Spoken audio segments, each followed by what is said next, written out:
Welcome back, everyone, to episode 5 of Daily English Conversations. Hi, Lisa. Welcome back. In episode 4, we finally got home after that long day work. Gym, grocery errands. I remember you were starving and had pasta on your mind. I was planning to cook that chicken and rice I bought at the store. Let's pick up exactly where we left off. You just walked in the door at home. What's the very first thing you do? Hi, Ryan.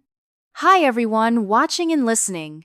Yes, episode 4 ended right when I opened my front door. So tired from the gym workout, my legs hurt a little bit. First thing, I always take off my shoes immediately at the door. They're dirty from walking around outside all day, plus the gym floor. I leave them on the mat by the entrance. Then I put my bag down on the chair, take out my phone and keys, and head straight to the kitchen because I'm so hungry I could eat anything. My stomach is making noise. Huh. I know that feeling after a workout. Teaching moment, I'm so hungry I could eat anything, is a common expression meaning extremely hungry. We also say I'm starving, but you're not literally dying from hunger, it's exaggeration for effect. So you walk into the kitchen. What's next? Open the fridge? Vocabulary note. Fridge is the casual, everyday word Americans use for refrigerator. In formal writing, use refrigerator. But in conversation, everyone says fridge. What do you see inside when you open it? Let me describe my fridge right now. Top shelf has eggs in a carton, maybe 6 left. Middle shelf, I see the vegetables I bought in episode 4 at the store. Tomatoes in a bag, 1 onion, some lettuce still fresh. Bottom shelf has milk, almost finished, and yogurt cups. In the door, condiments like ketchup, mustard, salad dressing. For my pasta plan, I don't need much from the fridge actually. The pasta box is in the cabinet above the stove. It's dry pasta. Spaghetti type. Comes in a blue box. I grab that first. Perfect description. Our listeners can picture your kitchen. So you have the pasta box. Walk us through the cooking steps, one by one, like you're teaching someone who has never made pasta before. Start with the pot. Okay, step 1. Take my big silver pot from the cabinet under the sink. It's heavy stainless steel. Put it on the stove burner. I use the back burner because it's bigger. Step 2. Fill the pot with water from the sink, about 3/4 full. Not all the way, or it boils over and makes a mess. Step 3. Add a little bit of salt to the water, maybe 1 teaspoon. This makes pasta taste better. Turn the stove knob to high heat. Now, I wait for the water to boil. It takes about 8 to 10 minutes. While waiting, I prepare the vegetables. Excellent. Teaching moment. Boil means water gets so hot it bubbles rapidly 212 degrees Fahrenheit or 100 degrees Celsius. The bubbles mean it's ready. What do you do with those tomatoes and onion while you're waiting?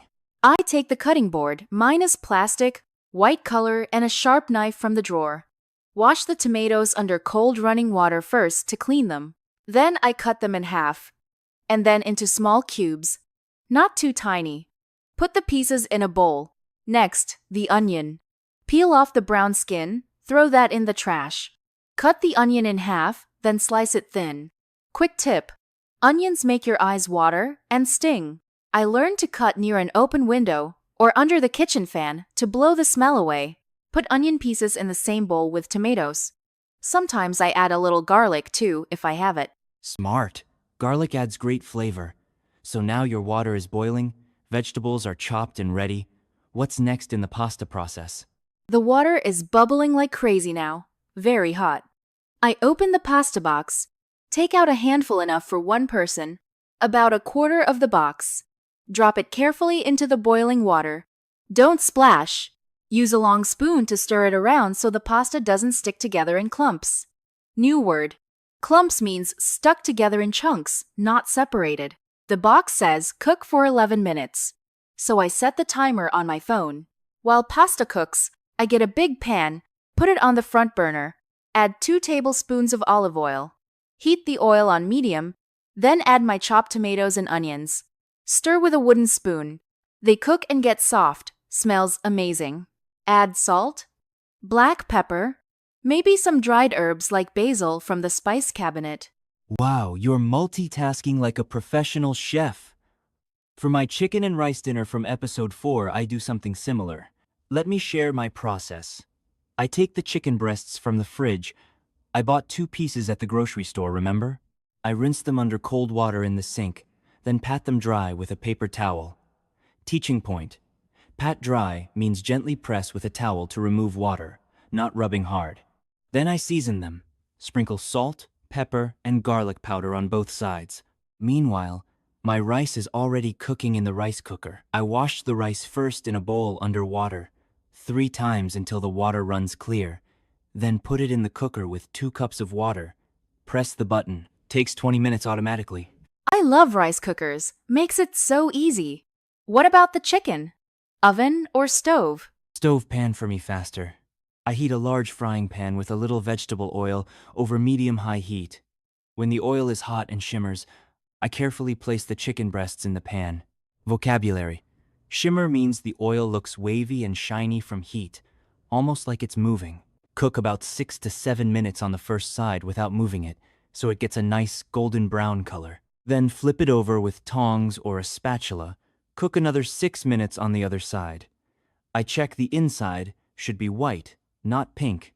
That means it's fully cooked and safe to eat. Total cooking time, about 15 minutes. So the rice finishes at the same time. Perfect timing. That sounds delicious. Okay, back to my pasta. The timer just went off. I drained the pasta in a colander in the sink. Colander is that bowl with holes in it for draining water. Shake it a bit to get extra water out. Then I pour the pasta back into the pot or into a big serving bowl. Add my cooked tomato and onion mixture on top. Mix it all together. Add a little grated Parmesan cheese if I have it. Dinner is ready. From start to finish, maybe 25 minutes total.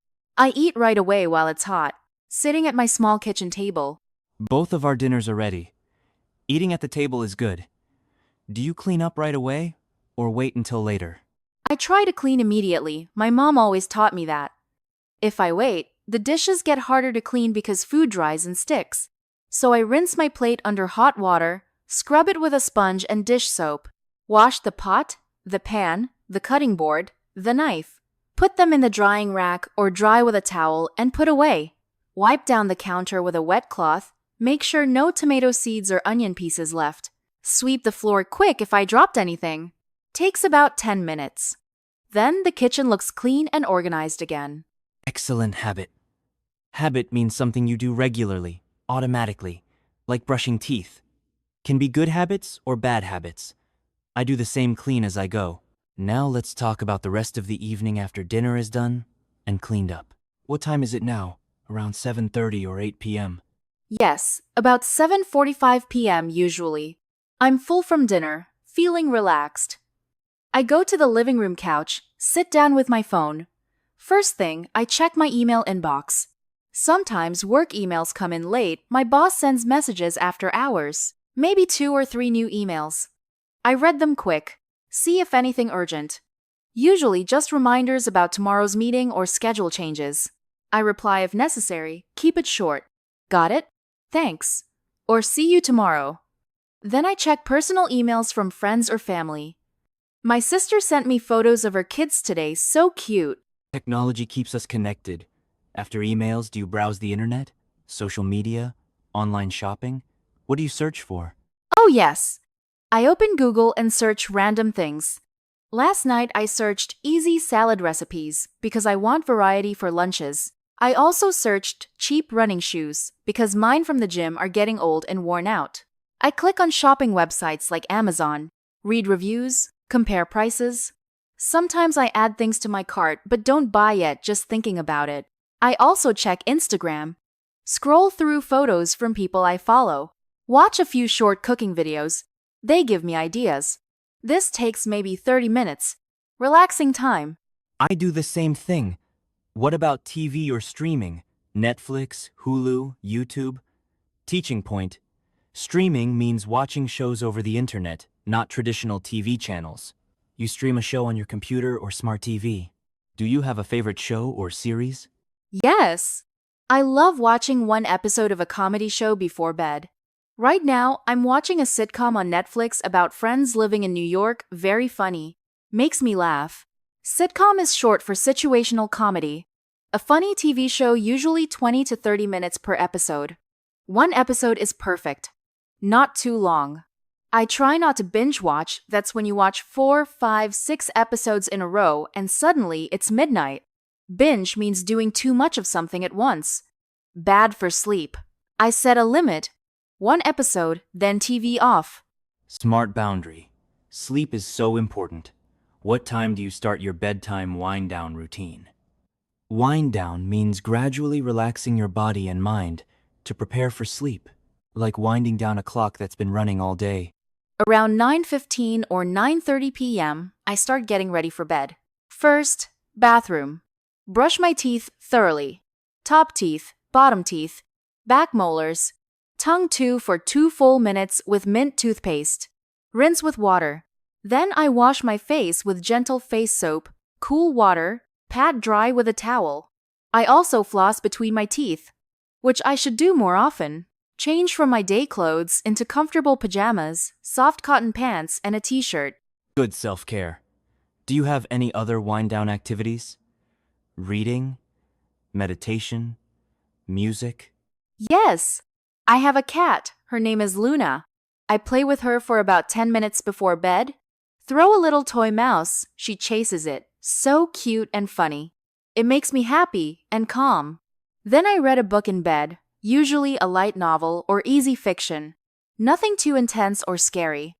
Maybe 10 to 15 pages, just enough to make my eyes tired. I keep my phone charger across the room, not next to the bed, so I'm not tempted to scroll and scroll. Phone on silent mode. Room lights low or just the bedside lamp. Perfect routine.